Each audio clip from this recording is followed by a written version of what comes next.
What's up, everyone? Welcome to Lowered Expectations. Thanks for lowering your expectations and hanging out with me here. I do appreciate it.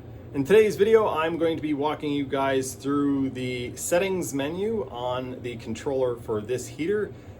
This controller and the features and setting menu is basically the same as a couple other Bluetooth controllers that Vevor sells and other companies. So even if your controller doesn't look exactly like this still may help you out. There is a lot of handy stuff in here, so stay tuned. If you want to see a review or unboxing of this heater, feel free to check out the description below. If you're interested in one of these heaters, also check out the links in the description below. Let's get into the video. If you have one of these and you've looked at the manual, it can be a little bit confusing. I'm not going to pretend that I'm an expert at this, but I can walk you through it and hopefully it helps someone. Most of you are probably going to want to follow along on your controller, and it's going to be a little bit confusing because your controller is going to look like this. It's not going to be lit up at all unless you power it on. So I'm going to plug my controller in and show you guys what to do and what's going to happen here.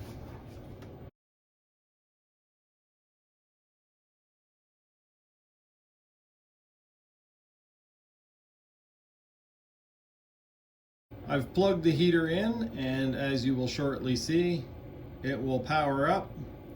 The display will light up, and then it will say that, and it will go away. From where we are right now, if I push the power button, the heater will turn on, and I believe it will be in level mode. That's not what we want right now because we don't want the heater running in the background. So we are going to push the power button, and then right away we will push the settings button, just a short press, and we will scroll across until we are at the auto on off feature. So power button, and then press this a couple of times until we are on this setting. And now what we're going to do is turn the thermostat down. We'll turn it way down to say 11 degrees. And it's going to take the heater a second to realize it doesn't need a start up, but you can see here as I zoom in, we are in auto thermostat mode. Now the controller will stay lit up so that we can actually see it, but the heater won't be running in the background. We'll go over this quickly. It doesn't look like this has a barometric pressure sensor or anything to tell the elevation because it doesn't display it on the screen. So all this stuff is pretty self-explanatory, except for perhaps the prime button. The priming button only works the first time you power the heater up and if you haven't tried to power the heater on. So if you connect power to the heater and you push this button, it will prime. So it will send fuel from the tank to the pump and into the heater. The next thing we have is the temperature. So this is room temperature. It even says room temperature. We've got a Bluetooth and Wi-Fi signal there. I'm not sure what the Wi-Fi thing is about because I'm pretty sure this is not Wi-Fi compatible. We've got our fuel tank level here. And basically it thinks it has a 5-liter fuel tank and it counts the number of pulses and will tell you when it's empty. What I'm going to do is show you how to reset that, although I think it's kind of a useless feature because there is a gauge on the side of the tank and it's easier just to look at it and fill it up. So in order to get into the menu, we are going to long press the settings button here at the top. 1, 2, 3, and we're into F0. F0 is the time. You set the time by pressing the settings button. The hour will flash. It is a 24-hour clock. I know a lot of people don't like that, but it's kind of necessary because of the fact that you can actually tell it when to turn on and off, and they don't want you turning it on at 1:30 in the morning instead of 1:30 in the afternoon. You press the up and down arrow to set the hour. Settings button, then you set the minute, settings button again, and now we can press the up or down arrow to get to F1, which is the time that you want the heater to turn on at. So this was set to turn on at 13:34 or 1:34 p.m. If I want to change this again, I can simply press the settings button up. So now it would turn on at 15:34. Press the settings, it goes to the minutes, so I can have it turn on at 15:35. Settings again, and now we can press up to F2. F2 is how long the heater will run for before it shuts down. So this is a timed run. So you can set this from anywhere between 30 minutes is the minimum to 10 hours. So you can set it all the way to 10 hours if you want it to run for 10 hours. Of course, it will probably run out of fuel unless you're on the very lowest setting, but it can run for 10 hours. So I am going to go back to 30 minutes, press settings, and then up to F3. F3 is to turn that setting on or off. So if you set the time and then you set the amount of time that you want the heater to run, unless you have this turned on, it won't actually turn the heater on at the set time. And that is indicated by the little bell on the screen that you guys may have saw at the first of the video. So if I don't want the heater to turn on by itself, I hit this and it's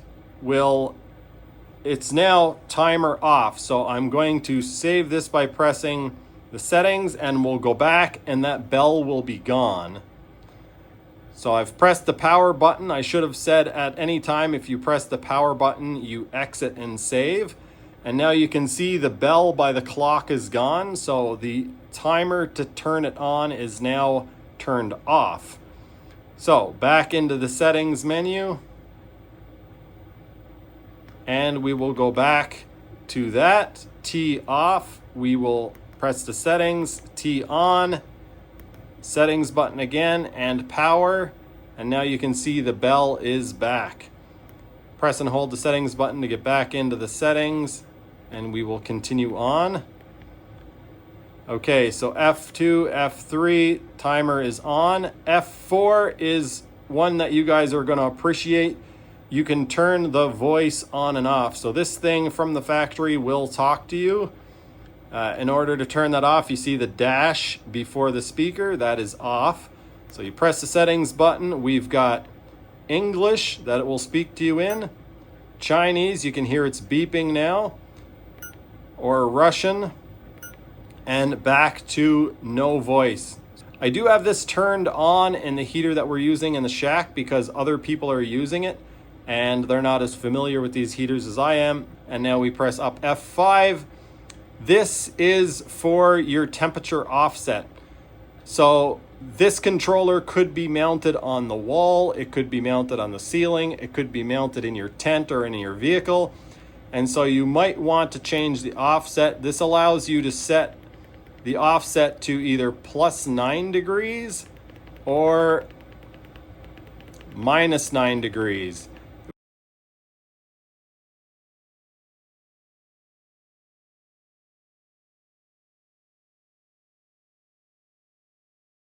I'm going to leave this at 0 and go to F6. F6 is kind of useless because it tells you the volume of the tank. If you had an auxiliary tank on the other Vevor heater that I have, you can actually press the settings button and then change the volume of the tank up to 100 liters. But on this one, it won't actually let you change the size of the tank. So it is a 5-liter tank. And if you don't like it, too bad. F7 is the volume of the pump, what size pump it is, basically. This is a 22 milliliter pump. And again, this is something that you can't change. On my other Vevor portable heater, you can change this, but on this one, you can't. So apparently I do not understand the F8 function. I thought it was to remove this auto icon or the auto function from the settings menu, but it doesn't actually do that. So if you guys know what that is for, then please feel free to let me know. If I press the up arrow, we are now at F9. This is where you change between Fahrenheit and Celsius. So press the settings button. it starts blinking up for Fahrenheit, or I guess down for Fahrenheit, and then the settings button to set it at Fahrenheit. I'm going to set it back to Celsius because I'm Canadian and I don't understand the Fahrenheit. FA is the screen backlit brightness. So you can go into there and you can turn it down 90%, 70, 60, 10, 9%. I actually want it to be full brightness, especially for recording, so I'm setting it back to 100%. Press the settings button. FB, this is apparently where you reset the fuel level. You can see there are green bars at the top now. I've actually reset the fuel level off camera because I wasn't sure how to do it. And so, yeah, you guys don't get to see that, but this is kind of stupid, really. On my other controller, you would simply push and hold this button on the top left for 7 seconds, and this resets to full. So when you fill the tank, you press and hold this button for 7 seconds, and that refills. I don't actually use it because I just look at the tank when I want to know how much fuel is in it.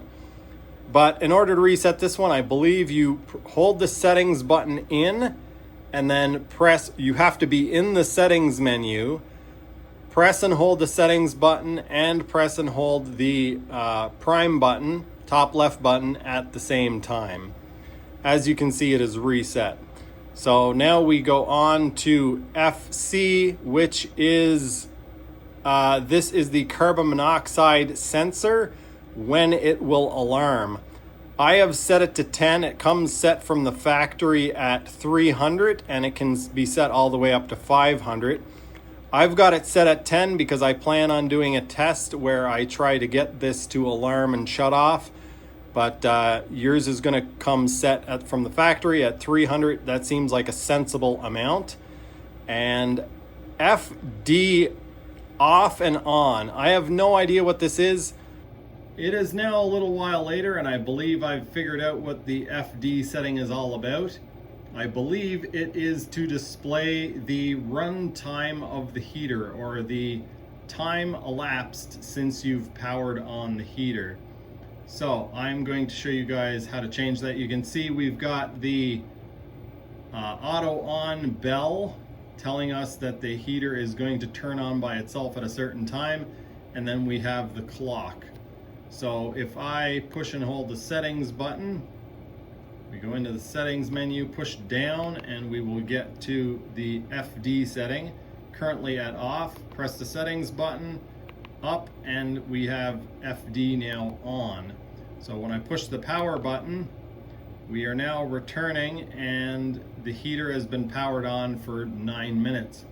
If I yammer on long enough, that will switch to 10. So let's just wait around until that happens. There we go. That was convenient. At the end of my last video unboxing this, I inserted a clip telling you guys that these Bluetooth heaters all seem to have a thermostat feature that works really well. And I'm here to tell you that there must have been some sort of freak thing that happened that it worked well, because it in fact works kind of like the smart or auto setting. So the furnace in your house basically will turn on at full power. If you set the thermostat to 22 and it is 20 in your house, it'll turn on at full power till it gets to 22, then the furnace shuts completely off. What these heaters do is they will, if you set the thermostat to 24 and it's at 20, instead of staying at the max level at heat level 10 until it gets to that temperature and then turning off, or getting to that temperature and then going to setting 1, as it approaches that temperature, it will lower the heat level or lower the heat output.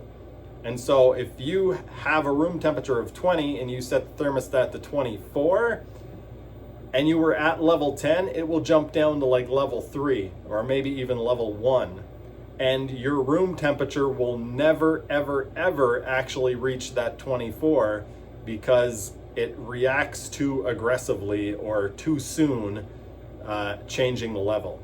Anyway, Hopefully that makes sense. I apologize for the error in my other video. What had happened, you can stick around for this if you want to know what I think happened, why I thought it worked well.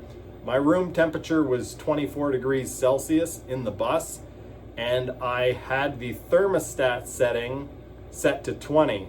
So it was at level 10, heating 24 degrees Celsius. As soon as I went to the thermostat setting, it shut the heater off. And I thought, wow, that's perfect. That's exactly what you want it to do. So it went from level 10 to off. But in the other direction, it works exactly the same as the smart or auto, where it just lowers the heat output. I apologize. Overall, I am quite impressed with this heater, this controller, and the overall usability. It does use the Air Heater by BLE app. Hopefully, if you've purchased one of these heaters, then yeah, you already know that. I get a shocking number of people asking me what app is for their heater, and I'm shocked that they didn't get some sort of instructions that told them where to find that or how to know that. But anyway, I'm kind of going on a rant now. Once again, if you guys are interested in one of these heaters, links in the description below. I also have a link down there to the unboxing video that I did of this heater.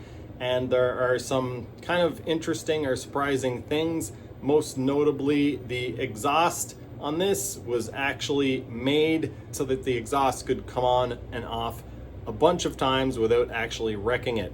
If you have a portable heater, you'll know that that is not common. So yeah, you might be interested in checking that out. Thanks for watching. See you next time.